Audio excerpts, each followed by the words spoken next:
Hello, hello, hello, and welcome in to this week's edition of The Walkthrough. I'm your host, intern Joe Macheca. I'm home on spring break. And yesterday, obviously, South Carolina won the SEC Women's Basketball Championship in pretty big fashion, right, against LSU, or in Greenville there yesterday. Mike and I had the post-game show, had a lot of viewers, broke the record for views on a Gamecock Central live program. So shout out to everyone who made it to us yesterday. And that's why we're doing my show today, right? We ran a little bit late, and then also plenty of stuff to talk about today as we get into it. But first, I mean, obviously, I think it's big. You have to start talking about the women's basketball team and what they were able to accomplish yesterday against LSU, right? A lot is going to be taken from that game, obviously, with the fight in Cardoso. And I'll get to that. I'll start talking about that too. Drop in the comments. Obviously, I love to hear your guys' opinions. We saw everyone's opinions on the post-game show yesterday, which, again, appreciate everyone tuning in. It was a record-breaking day for stuff. But yeah, drop it in the comments what you guys think. Should Flage have been suspended? Does Cardoso still deserve the suspension? Did the refs handle it right? Let me know, and I'll get to it. We'll kick off that conversation as it rolls through. But as you know, we sit here and talk about. I did want to talk about the game, right? Because there was a game played, as though it may not seem like it with all the coverage, right?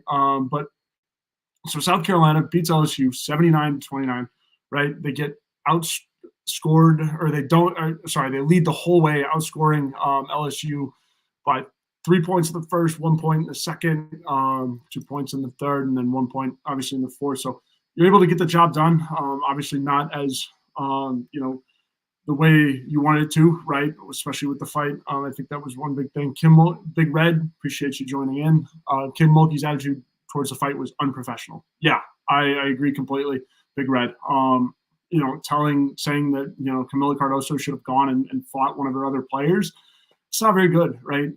Dawn Staley, what she said about it, just kind of how that's how the game is, right? How that's sometimes things escalate, right? And fumes and things bubble over. And that was kind of the byproduct from that, right? So I think the way Dawn handled it was a little bit more professional and also more true, right? I think true to the game, because she knows, right? Dawn plays she played point guard. She knows exactly, kind of what, the guards do and how chippy this game was. So, and both teams were trying to get an inch, right? I saw the hair pulling, I saw the jersey pulling, obviously by Flage, which, initiated this whole thing. But both teams are playing dirty. Dawn just understands that, right? And especially in a game like this, right? We talked about it a bunch yesterday because, a team like LSU has a lot of personality, and Kim Mulkey lets those girls be themselves, right? I think it's a big deal. And so with that, that's going to come, part of them being themselves is, being themselves on the court, right? And getting the fouls and,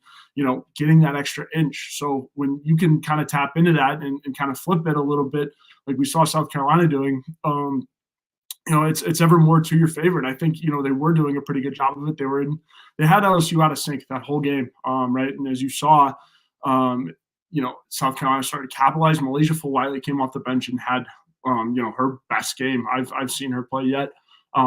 She finished with 24, 2 steals, 2 assists, no rebounds, but 8 of 12 shooting, 4 of 5 from 3, which was the biggest thing. Tahina Paopao wasn't shooting the ball as well. She only hit 2 of her 7 threes. So when you can get a spark like that off the bench, it's all that and more, right, for Dawn's team. And I think against a team like LSU, right, I think it's a big deal because this LSU team had all 5 starters, right? It's all about the starting 5 and how good they are, and similar to kind of that of the freshies last year. You saw Leah Boston and just kind of the starting 5 getting talked about enough. But to do what Dawn Staley and the South Carolina Gamecocks did against LSU is they won that game with depth, right? They won that game with Malaysia Fulwiley coming off the bench and the rest of the team trusting her, right? Sanaya Fagan played 22 minutes off the bench, and granted, a little bit of that was towards the end and all of that stuff. But yeah, Sanaya Fagan came off the bench, provided some good points. She also tallied 2 steals of her own, which was big. Ashlyn Watkins was big off the bench. There are a lot of role players on this team that are playing like starters. And yeah, John Edwards says, "Amen, Big Red." Yeah, absolutely. I'm with the fact that Mulkey didn't handle it great. Saying that she should have fought one of her other players is very unprofessional, just on any standard, right? Again, I go back, I circle back to what Dawn said, and just saying that things happen in basketball games.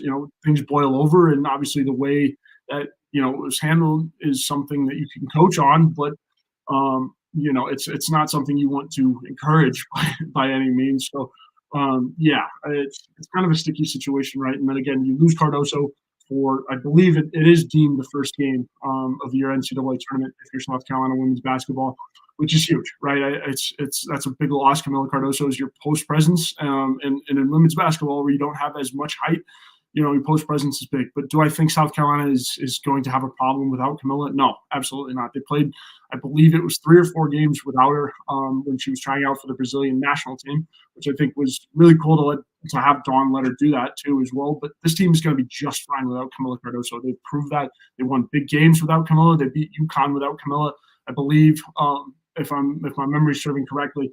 And you guys will have to let me know in the comments too. But crossover season gets the best of us. But yes, so without Camilla Cardoso, they'll be just fine. Right? I'm not concerned, and then she'll be back for the rest of the tournament run. But it really, really was a bad kind of, or left the game on a bad taste. Right? You had about 2 minutes left of the fourth quarter of a really, really tough, tight knit game. Right? That was coming down to the wire, and then that happens, takes away from a lot of the shine of the game, right? And I think it just overlooks a lot of the effort by these ladies. For sure. Martin says 22 runs. Finally, the offense I've been looking for. Absolutely, Martin. And I'm going to get into the baseball team. Almost done with the women's team, but yeah, we can bump over to that in a second. But yeah, my last thing on LSU, and I think I've summed it up pretty good. And if you guys want to come back to it too, shoot away in the comments. But yeah, I think South Carolina was better than them guard wise. They're the best guard. South Carolina is the best guard team in the country, offensively and defensively. Right? You have guards that can shoot the three. You have guards that can play defense, and you have guards who can go coast to coast like Full Wiley does. Right? And Full Wiley can shoot the three as well. But I don't. Haley Van Lith is good on offense, sure, but she's not. She probably wouldn't start at South Carolina. Plain and simple, right? And I think she's just kind of a liability on defense. So South Carolina is going to match up, especially in the guard league, right? And when you have a pick like Cardoso, the guard matchup is really what South Carolina is going to try to get at for the bread and butter, here throughout this tournament, and to try to extend the run, to keep the run, the perfect season alive, because you have to, right? You can't afford to lose, and I think it's easier for this team to win a game than it is to lose a game, which is crazy to say, but we're here and we're at that point in the season where they really can't lose. It came down to a Camilla Cardoso buzzer-beating three, which her parents were also in the crowd for. Shout out to Dawn Staley for flying them up from Brazil, need I mention. But again, that bank three, it's just one of those things where, Dawn said it too. If it's going to happen, it's going to happen. So I think it was big, very big win for the girls. And then to follow that up with the SEC championship, eighth SEC championship in the last 10 years, excuse me, is impressive stuff. 103-3 in the last 3 seasons. It's crazy. It's crazy. Dusty says cheap shots by LSU. Something was bound to happen. Our girls won't be bullied. Yeah, absolutely. And I'm not knocking Cardoso for standing up for her teammate. Not at all. I think that was the right thing to do. And I think the mistake of the situation is Camilla came in there with a little bit too much momentum, right? Flage, obviously played into it a little bit, but she didn't flop by any means. I've seen some people saying she was flopping. She did, I guess, maybe a little bit, but it wasn't like she got an Oscar, right? Camilla ran into her and probably came in with a little too much steam. But yeah, again, Dusty, I agree. I think something was bound to happen from both sides, right? It's one of those games where it just boils and boils and boils, and LSU's good enough to where you might have to see them again. It's crazy to think that, but LSU is that good. You're probably going to see them again, and I want them. I mean, personally, I would rather see them later, right, in the Final Four or the national championship game. You don't want them in the same regional because it's going to be too hotly contested, and it's going to be an emotional game. It's still going to be an emotional game if you see them in the Final Four or the national championship. But again, I think if you see them too quickly, you're going to make some mistakes. There will be some emotional stuff that happens in mistake-wise. But yeah, no, and shout out to Camilla for standing up for her teammate. That's exactly what you should do. And now Watkins did get Flage a little bit, but Flage got in Watkins' way, which is why Camilla came in so quickly. So again, sticky situation. It's hard, for anybody. But again, I think Dawn handled it with class, and the rest of the team handled it with class. Camilla's apology was great, short, sweet. You don't really want to, go overboard and everything. Dusty, yeah. It'd be a crazy matchup, and I think there's a real possibility of it happening too, right? I think if LSU takes care of business, and God like I know that, or that LSU wants their revenge back, so they're going to do whatever it takes to play South Carolina again. And unless they run into Caitlin Clark, I don't see why they won't. So I think it's a very real possibility that these two teams play again. And it's hard to beat a team three times. I don't care who you are. I don't care what kind of season you're having. It's hard to beat a team three times. And so I think South Carolina, you need to, have a good consistent run through the tournament before you play LSU again. And that's where you'll be, right? But it would be one heck of a matchup if you got into it. And again, keep hammering with women's basketball stuff if you want me to come to it. But yeah, April, appreciate you tuning in. But yeah, Martin brought up 22 runs. What an explosion for this Gamecock baseball team, right? Didn't leave many guys on base against Longwood, right? You did not leave many guys on base. 22 runs. You get it done in 7, 22-6 on Sunday. Obviously, a lot of Gamecock Nation had their eyes elsewhere, other than the diamond at Founders Park, because it was Longwood. It was a non-conference schedule, and so I think a lot of people were watching the game at Greenville, myself included. But again, I looked on Twitter and you just kind of saw the updates coming and coming and coming. They just kept piling on runs, man. It's crazy. This team is alive. The bats are alive, and so 22 runs is really good, especially that's in 7 innings too, Martin. So there's that too. But you get a run rule on Friday, 10-0 against Longwood. Huge performance, right? You get Cole Messina homers twice. I believe that was the Friday game. Yeah, Cole Messina homers twice. The Moose is back. He's loose. Sound the alarm. The Moose is loose. He's escaped his enclosure. He's going to be hot now, right? I think that's exactly what you want out of your catcher. April, how long are the girls suspended? So I believe, from my understanding of it all, it is just Camila Cardoso and she's suspended for the one game. But that's from what I understand. It might be differently. I could be wrong here, but from one, Camila Cardoso suspended for the next game, and then they're also reviewing the whole thing, which could lead to suspensions for LSU, could lead to suspensions for us. We'll see, right? I don't know the suspension for South Carolina, but I believe as of now, there's just one game. Yeah. No, and good question. Yeah, back to the baseball, Diamond. The Moose was loose on Friday. Very big game from him, and that's exactly what you want to see out of your catcher heading into SEC play next weekend. So, and then you win 10-2. Other big game, right? They didn't really, the bats were alive. They took the pitches right. I liked how selective they were with what pitches they were going to go hit a long way. And it's crazy. This offense, right? They heard all the doubt. They heard everyone on Twitter saying, "Oh my gosh, you can't bring anybody home. Oh my God, here we go again. Can't bring anybody home. Can't bring anybody home." And it's crazy because it's the exact opposite of where the pitching staff is, right? Pitching staff is on fire. They're looking great. They're top 5 in, I believe, 3 different rankings. I'm going to pull that up here in a second. But the pitching staff is, still ahead of the hitters at the moment. Yeah. So pitching staff in ranks, second in ERA, second in hits per 9, and then third in WHIP. That's ridiculous. That's really, really darn good. And especially with, having to juggle your rotation as much as you have with Matthew Becker and Roman Kimball being hurt. It's pretty impressive stuff for this pitching staff. And so yeah, it's pretty big deal. Gavin, appreciate you tuning in tonight. Full-time Joe, absolutely. Promoted a couple weeks ago. God, time flies. But yeah, so this pitching staff has really made a turnaround. And granted, like there have been a couple occasions where, right, I think pitchers were left in a little bit too long. But that's part of it, right? Dowell Loggins had some play calling issues, throughout the season, right? It's first season as a coordinator at South Carolina. There's going to be hiccups and stuff as you get through the season, right? And you rep it out and you understand like when to pull guys and different things, right? So you live and you learn, right? That's just how it's going to be. But so really, really, really impressed with this pitching staff heading into SEC play, right? And they have 5 starters on this staff. You have Eli Jones, who's been Mr. Consistent. He's been really, really, really darn good for you, so far this year. And I think Eli Jones is the type of guy that he's so good that it kind of gets washed on the rug because he's so good all of the time. There have yet to be any Eli complaints, right? so far so good for Eli. And then you go into Friday, right? And a spot that is normally reserved for Matthew Becker, but has been Dylan Eskew for the first couple of games and first couple of series. And Eskew came out and shoved. He's been shoving for the most part. And, he's been, I guess, the weaker link in the rotation, if you will. But it's still pretty darn. He's still pitching really, really good. It's like one or two blunders that force him out, and it's crazy that he is standing out because he's not having the best of the year, but he's rebounding, right? What the biggest thing is they're seeing out of Dylan Eskew is after he has kind of a shaky start, and again, his shaky starts aren't even that bad, in my opinion.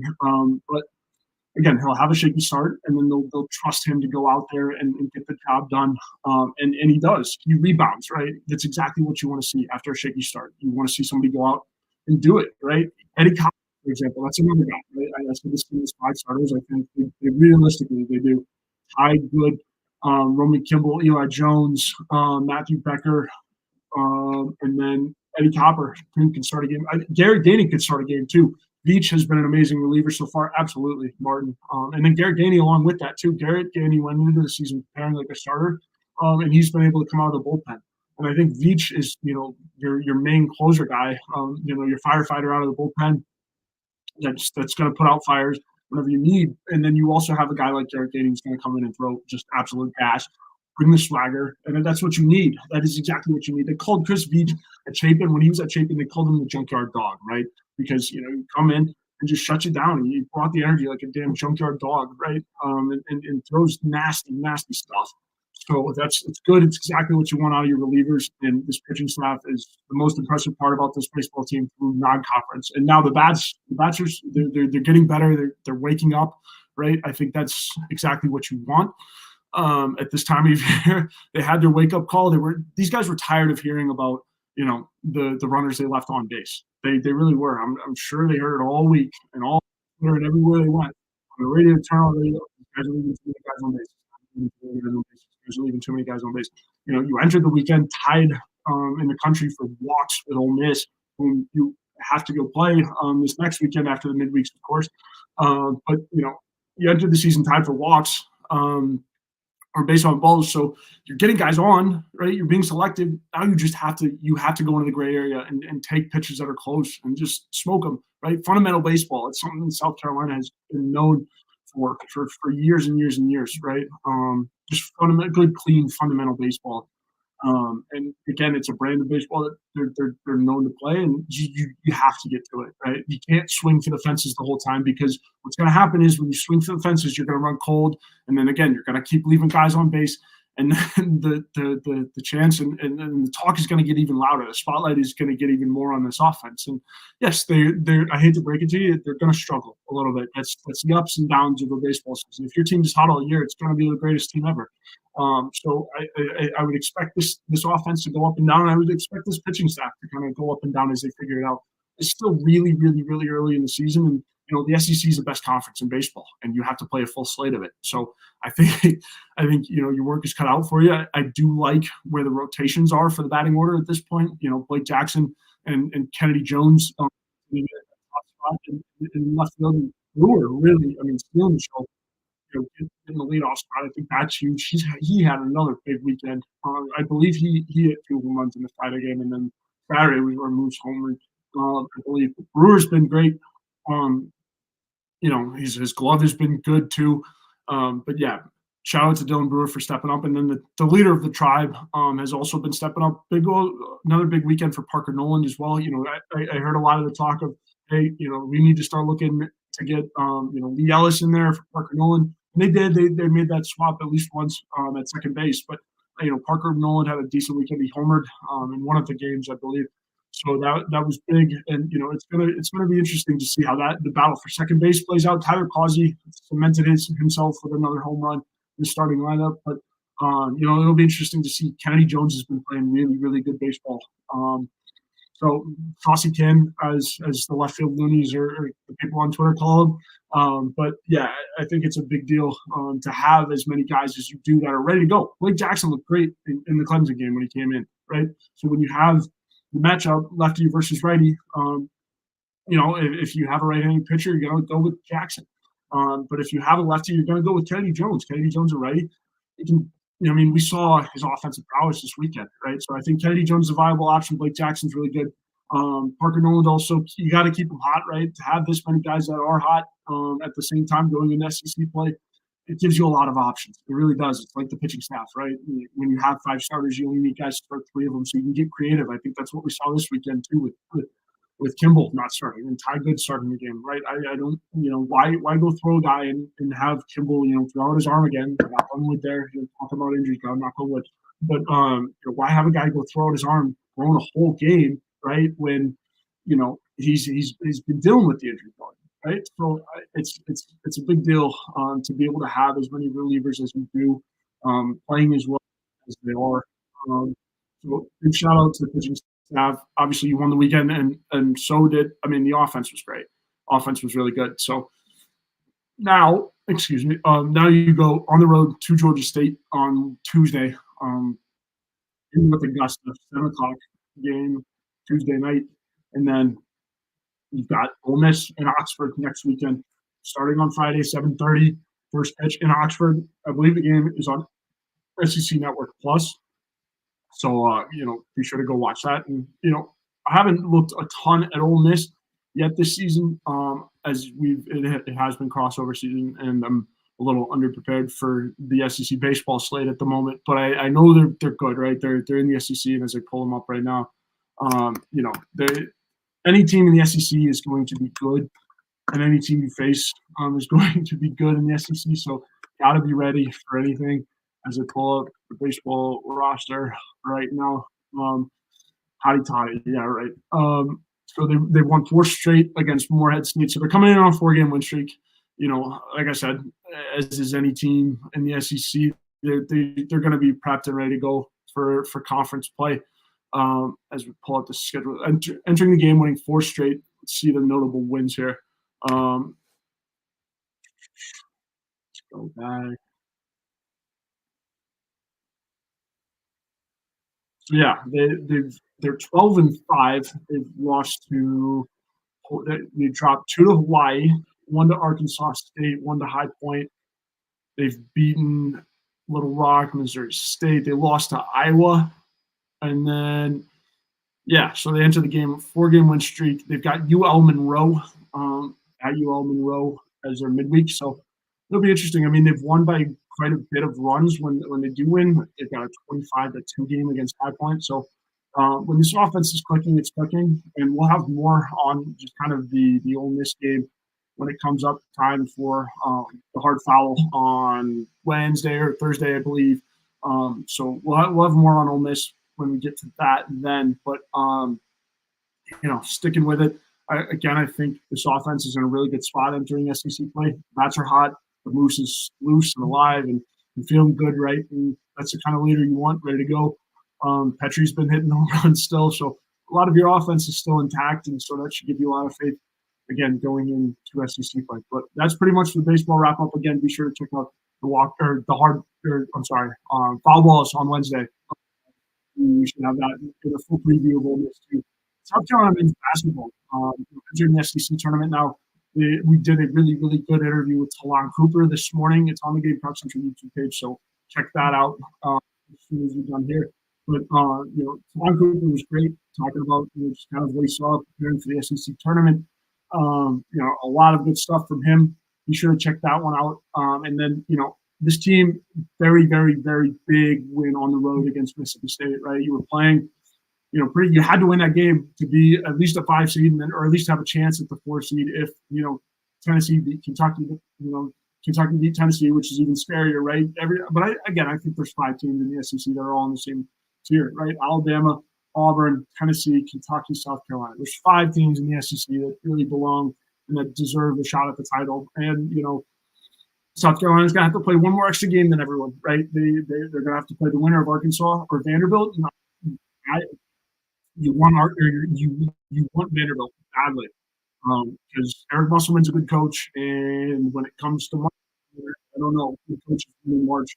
So I think out of anybody, you want Vanderbilt, Vandy, out of that draw. But if you can do that, I think you can move on, and then you play Auburn. Now, South Carolina lost Auburn earlier this year, right? 40 points at Auburn. I think the fact that this game is not at Auburn, it's a very big advantage, and it's a very big deal for South Carolina. I think it's such a big deal um, to play that game in a neutral site. Man, oh man, they are probably excited for that. But yeah, so you go play the winner of any Arkansas and Vanderbilt. Yep. So I do want to talk. Yeah, Mississippi State win, right? Very, very, very big win on the road. Game went into overtime, right? Mississippi State outscored you by one in the second half.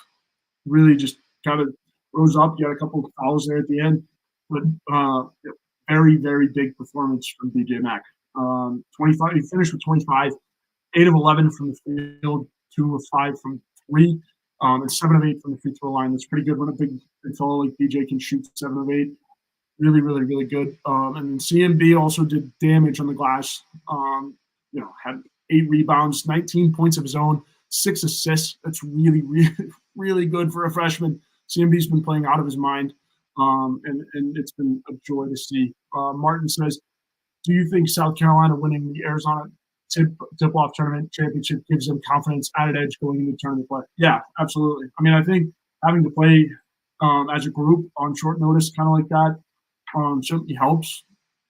I think all of the experience that these guys have, we talked to Talon about it, again, just kind of the experience that you need going into the tournament and having to play that many games in that many days. There are a lot of vets that have done this before. And so I'm confident that the vets are going to, preach and teach and make sure they're all well rested, make sure everyone's good. But yeah, I certainly think the Arizona tip-off tournament helps.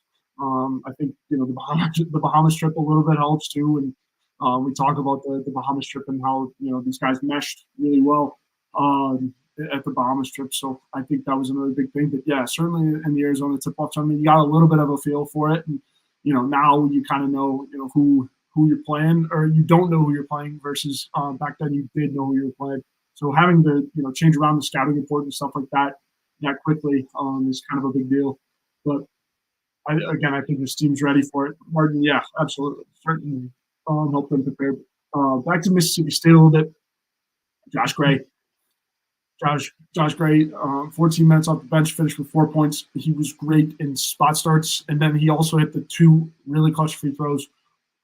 Really, really, really good from Josh. And then, CMB almost led all scores, led South Carolina in rebounds, so that was good.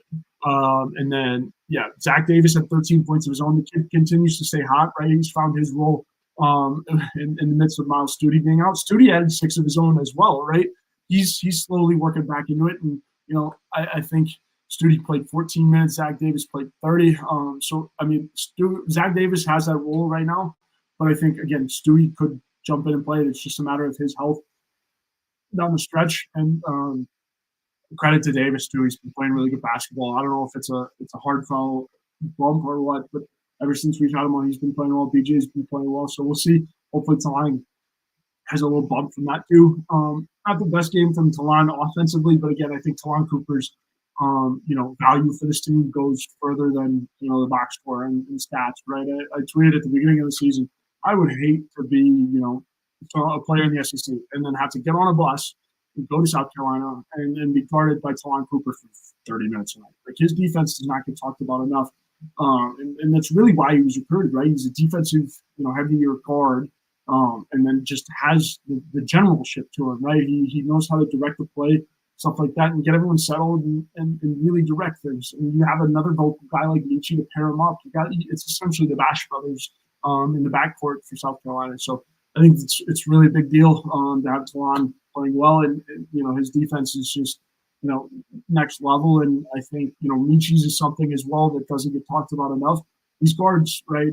In South Carolina's defensive team in general, right? Obviously, some guys are better than others, but it's a guard-heavy league. It really is. You look at what Kentucky brings to the table. Kentucky is stacked to the brim with guards, and so when you look at South Carolina, you have guards that can play defense, plain and simple. It's really exactly what you need for South Carolina to play in this league at an efficient rate and to shoot an efficient, or to work at an efficient clip on defense. You need guards that can play defense, or else you're not going to stop anybody. Plain and simple. You aren't going to stop the soul if you don't have guards that can play defense. So that's another big thing. And again, the Gamecocks are awaiting to see who they play. It's between Arkansas and Vanderbilt. So we'll see how that ends up. And then I believe, I mean, to no shocker, I know I am running into tournament selection time. And so it Jay Diz explain the net to us, Joe. I'm kidding. I just want a decent seed and don't want us to go out west. Yeah, Jay Diz, I don't understand the net as much as I've tried and as much as I've been explained to it. I'm with you guys. I'm a little behind on the net. It is a mess, and I kind of the only real barometer of to see where South Carolina is going to end up is on Selection Sunday. But I would think they're going to play closer to home, especially with kind of the outpouring that we saw at Colonial Life. I mean, really, really, really, really good basketball atmosphere. So that shows that South Carolina will travel well. And I mean, knowing South Carolina fans in general, yeah, Martin, hopefully Vandy beats Arkansas. Absolutely. But, back to Jay Diz's point and Martin's point too. I hope we play in Charlotte. Yeah. Closer would be better. Going out all the way out west would be a hike, but again, Gamecock Nation travels well, so I don't wherever they may be, there's going to be quite a bit of garnet there. I don't doubt that, but right now, where I see South Carolina, if they beat, again, knock on wood for Vanderbilt, because I think good teams win in March, or good coaches win in March. Eric Musselman's a good coach. He coaches at Arkansas, so gotta watch out for Arkansas. But I think, you hope it's Vanderbilt and that they can win that. And if they can beat Auburn, right, I think the sky's the limit. They're not going to wind up with one seed, right? If they win the SEC, I still don't think they're going to wind up with one seed. But again, I think it would be hard to deny it. The SEC champion having beat either Tennessee or Alabama a one seed. I think Tennessee's the clear lock for the one seed at this point. And if they run the table, we'll see. But yeah, I don't know. You just knock on wood and you pray to the Lord upstairs that they don't go out west. But we never know with kind of how the selection committee decides it. Sorry, appreciate everyone tuning in again. Long show here tonight, doing it by myself. Monday. Little Monday night action for you guys. So, if you like it, also please let me know. Moving from Sunday to Monday, but just tried it because yesterday the post-game show ran a little late, so pretty good turnout here tonight, though. So I appreciate everyone checking in. But again, South Carolina men's basketball again beating Mississippi State in overtime with the skin of their teeth, but they got it done 93-89 in Starkville. Huge game, and then also shout out to the men's team too, because they went out to Greenville on Sunday, and there were a lot of players. Can't remember how many. I knew Zach Davis.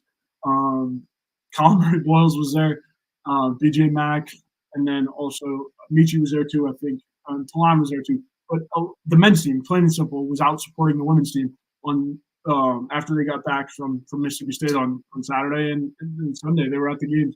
So, and something I talked to Talon about too. I think it's really dope how both teams play, or both teams go to each other's games. Really, I think it's really, really darn cool. And sure that CMB's dating Chloe Kitts, and everyone knows all about that. Wade knows way more than me about it. I think it's cool how much they support each other. It's really, really, really cool to see how they're in the same sport. And both teams are playing well. Pretty good story, and happy for the both of them. But then also too, these teams, it just shows the culture of Dawn's teams, and then it also shows the culture of Lamont's teams. Culture runs deep at South Carolina Athletics. You look at Shane's team, right? The football program has a lot of stuff based on culture, and a lot of the structure of the football program is based on culture. And it's similar to Dawn's team, and it's similar to Lamont's team. I think it's just a South Carolina thing. But when the culture runs as deep as it does, I think these teams are setting themselves up into a pretty good position. And, it shows. It's bubbling over, if you will, when you go out and support each other in each other's games. So, really good point from that. But I don't think there's any football news. If there's any football news, spring practice schedule got released, and then also the roster. I haven't gone through the roster yet to see if any notable weight changes and stuff. But yeah, I believe I covered all of it. I'm gonna hit some ads real quick. If you guys have anything else you guys want me to talk about, please throw it in the comments or hit me on Twitter or something like that. try to get to it before the end of the show. But talk to you guys about our sponsors. First off, our good friends over at Liberty Tax. Tax ID is a certain thing you get right before doing your taxes, but you don't have to go through the loan. Tax team at Liberty Tax in Irmo, Lexington, and Columbia will walk you through the process. Fear of any confusion, guarantee you'll get the biggest possible refund or your money back. It's tax time. If you're in a hurry for your refund, call them the tax team at Liberty Tax. They are fast, accurate, and guaranteed. On the other hand, if you think you might be owing Sam, talk to the Liberty Tax team to make sure you're not paying more than you should owe. They'll find every possible deduction for you. Locally owned and operated, staffed by tax professionals from your neighborhood. Open 9 to 9 on weekdays and 9 to 5 on Saturdays with multiple service options. Start the Liberty Tax mobile app or through the desktop portal. Make an appointment or just walk in. Give a call to upload your tax documents, and when you come in, your return will be ready to review and sign. Give them a call on your screen right now. And for those listening, 803-462-5576. Once again, 803-462-5576 for all of your tax needs this tax season. And then our show is also brought to you by our good friend Clint Hammond of the Movement Mortgage Network. Give our guy Clint a call. He's the man at the Movement Mortgage Network. Need help with your mortgage? Give our guy, good friend Clint Hammond, a call. He's been in the mortgage since 2003, which allows him to help everyone from the first-time home buyer to a complicated and complex jumbo buyer, whether you're looking to purchase a new home or finance. He's a well-thought-out financial strategy that comes with 5-star customer service. He's even helped out our very own Wes Mitchell and former Gamecock quarterback Perry Orth with their mortgages. So give our guy Clint a call. He's above us on all of our GC Live programming. 803-771-6933. Once again, 803-771-6933. So those are our ads. What do we got? Big Red says, is there any one star player on our women's team, or are they all a threat to opponents? Big Red, I think all of them are. I think Phil Wiley proved that. It's crazy. It's crazy because every single one of them can hoop and would start anywhere else in the country. Up and down the roster, right? I think, Martin, I think they all are too. Yeah. But Phil Wiley is definitely the spark plug off the bench. Yeah, Phil Wiley is going to be the next superstar. But again, so will Kitts and so will Watkins, right? These are still young underclassmen, right? Still really young sophomores, if you will. And then Phil Wiley's a freshman. It's crazy. And to have Tahina coming back, I think it's even better for Phil Wiley to have the mentorship, right? And even with Raven, too. Raven will most likely be back as well, I would assume, because Raven is carving out one hell of a role. It's crazy, the combination between Johnson and Palpal, right? And to think that Tahina's coming back before they finish up, their first run through college basketball is crazy. It's crazy. It shows you what Dawn's building there, right? It really does. But so Big Red, to answer your question, is there one star player on our women's basketball team? No. I think Camilla's the favorite. If you can point to anybody, it's Camilla Cardoso, because with a lot of points, she's the most presence. But no, they're all a threat. And you have to prepare for all of them too, because Fagan can go off, right? Johnson can go off, Powell can go off, Kitts can go off, Watkins can go off too. Watkins is fantastic on defense, and so she's had games where she's gone off too, right? And the fact that this team is playing like the same kind of like energy where Camila Cardoso got that ball, it's like shoot it, what the hell, right? If we lose, we lose. If we win, we win. They're playing with house money, which is crazy because they're the number one team in the country. They're the number one undefeated team in the country, and they're playing with house money. Like it's ridiculous. They're just rolling, and they're rolling with the punches. They're like, whatever happens, happens. We got this. It's going to take care of itself. It's crazy. It's crazy to think that is the attitude of the number one overall team in the country and the undisputed 103-3 team. That's not something that you see everywhere. It really isn't. You would expect a team that is turning a bunch of players, right, coming back for their last run or whatever, playing with house money. It's like one last shot at it. No, this team. Sure, they were doubted at the beginning of the season when they lost Boston and stuff. And I don't know who in their right mind decides to doubt Dawn Staley. That's never a good idea. But anyways, this team was doubted at the beginning, which again is nonsense, and it's crazy to think who people would be doubting Dawn. And this team always avenges their Final Four loss whenever I have a theory they're going to continue as long as Dawn's there. This team will avenge every freaking Final Four loss they have. So it's ridiculous. So Big Red, that's a long answer to your question. They keep getting better. It's ridiculous. What slot do you see our men's team in the tournament if we win at least one game in the conference tournament? think a 5 seed. I'm thinking 5 if they win at least one game. Because then you're going to get beat by Auburn, and then you're still, on that fifth kind of tier. You're the fifth team in the SEC, if you will. But I don't know. I think if they beat Auburn, could slide up to a 3 seed, could slide up to a 4 seed. Just depends on how far they go after that and how the rest take care of each other, right? So we'll see.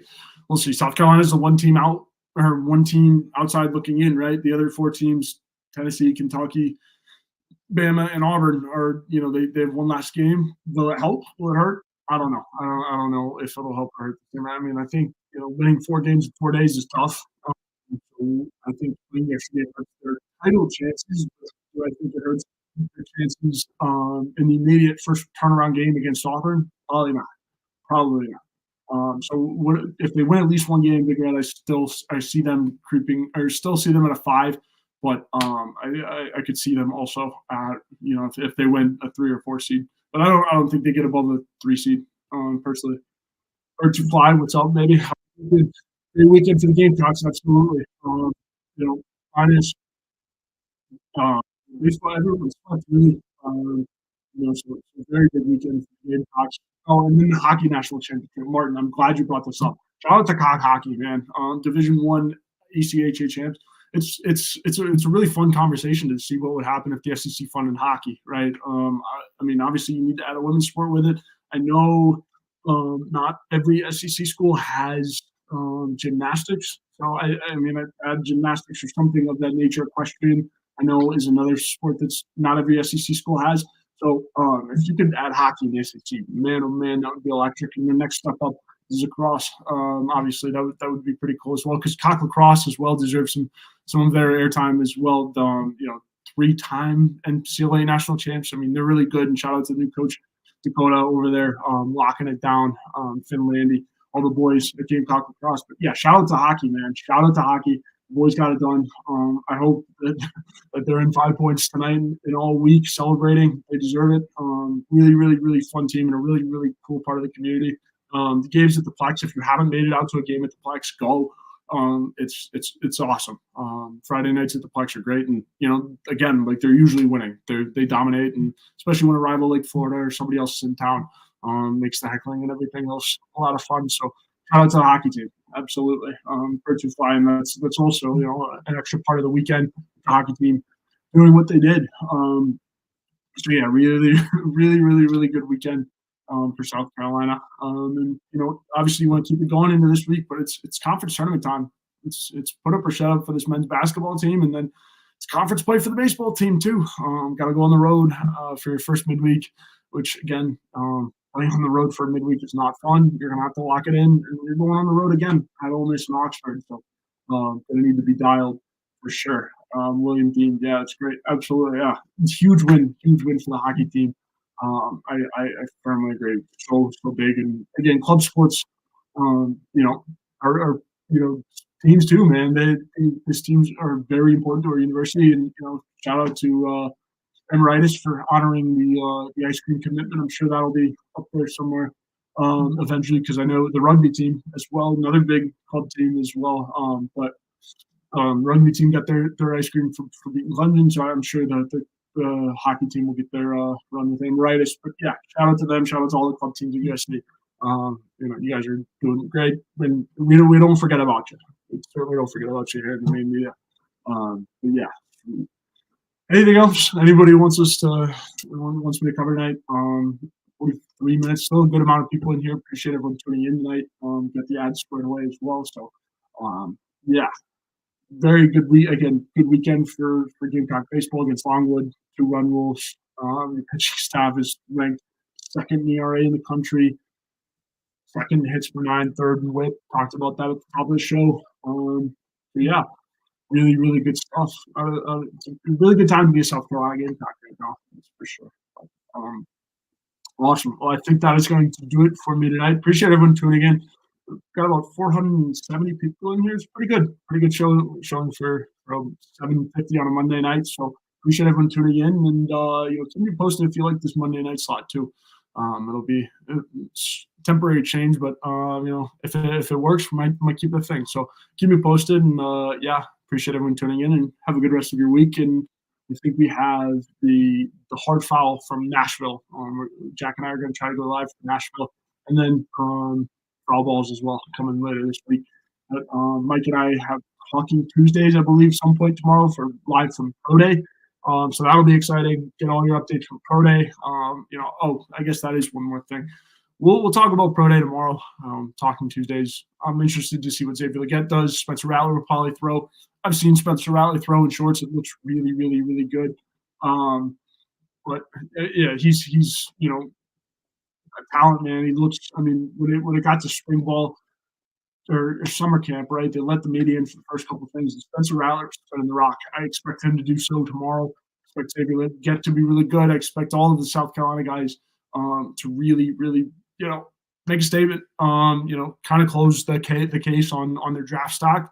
Hoping for Spencer to have a good day. Hoping for Xavier Leggett to have a good day. Nick Gargiulo, I believe, is working out too. So quite a few Gamecocks going at it there in the long Stephen Jerry indoor tomorrow. And it's nice that Spencer Rattler will be throwing because again we talk about it every time Pro Day comes up. Shout out to Perry Orth, right? He's been throwing the last couple years, and he just had a baby. So shout out to Perry for that. But I don't know if his arm could take it for these young guys. And Xavier Leggett runs pretty fast, so I'm not saying he's washed, but he certainly have a hard time catching Xavier Leggett downfield. But it'll be interesting to talk Pro Day with Mike tomorrow, and hopefully we'll have everything we need to know right here on Gamecock Central. So appreciate everyone tuning in again tonight, and we will see you later this week.